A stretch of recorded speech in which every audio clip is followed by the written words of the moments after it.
শালা বারো চুদা ছেলে।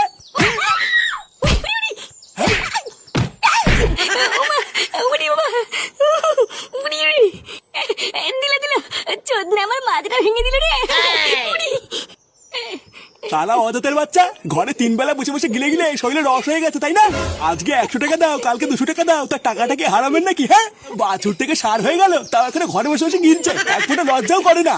বেরো এই বাড়ির থেকে, তোর মতন অজাতের এই বাড়িতে কোনো জায়গা নেই, বেরো। শালা দুধ কলা দিয়ে কাল সব পুষেছি আমি।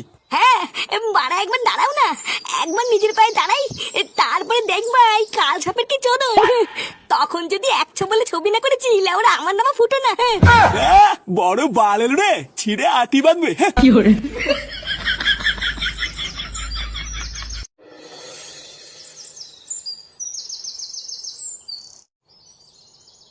না, এবার কি গরম লাগছে রে। এলে আমরা গাছ তলায় বসে আছি, তাও এক ফোঁটাও শান্তি নেই। আর বলো না পল্টুদা, এই গরমের চোদনে ঘরেও টেকা যাচ্ছে না, আবার বাইরেও টেকা যাচ্ছে না।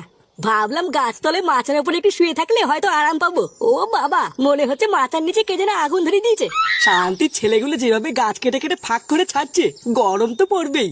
আচ্ছা পল্টুদা, চাঁদা তুলে ক্লাবে একটা এসি বসালে কেমন হয়? হ্যাঁ হ্যাঁ, এটা একটা ভালো আইডিয়া দিয়েছিস, কিন্তু গ্রামের লোক কি আর এসি বসানোর জন্য চাঁদা দেবে? কিরে ফুটো, কোথাও গেছিলিস নাকি? না, এখনো কোথাও যাইনি, তবে ভাবছি এবার যাবো। এই গরমের মধ্যে আবার কোথায় যাবি? কিছু হয়েছে নাকি? মুখটা অমন করে আছিস কেন? কি আবার হবে, প্রতিদিন যা হয় তাই হয়েছে। রোজ রোজ আমাকে অপমান করে, ছেলের সামনে গায়ে হাত দেয়, আমাকে কোনো মান সম্মান নেই নাকি? হ্যাঁ, আমি তো বাড়ার বালা থেকে ঠিক করেই বেরিয়েছি, নিজের পায়ে না দাঁড়িয়ে ওই বালের বাড়িতে আমি আর ফিরবো না। এ মা ফুটো, তাহলে তো তোর আর ওই বাড়িতে কোনোদিনই ফেরা হবে না। এই দেখ ল্যাংচা, বেশি মারাবি না, ঠিক আছে? নিজের পায়ে কি করে দাঁড়াবো সেই নিয়ে কোনো বুদ্ধি না দিয়ে রঙ্গ মারাচ্ছে। আরে পাগল, সেরকম কোনো বুদ্ধি থাকলে কি আমরা আর বেকার পড়ে থাকতাম নাকি? আমরাও তো কবে একটা কাজে ঢুকে পড়তাম। আমার কাছে একটা ভালো ব্যবসার প্ল্যান আছে, কিন্তু ওটা করতে গেলে অনেক টাকা লাগবে।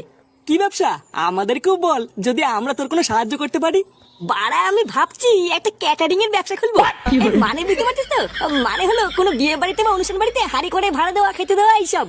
হাড়ি করে ভাড়া দেওয়া বা খেতে দেওয়া? হ্যাঁ, খারাপ আইডিয়া না, কিন্তু এর জন্য তো অনেক টাকা পয়সা লাগবে রে। নতুন হাড়ি কড়াই সবই তো কিনতে হবে। আর তাছাড়াও কাজ পাওয়াটাও তো একটা কঠিন ব্যাপার।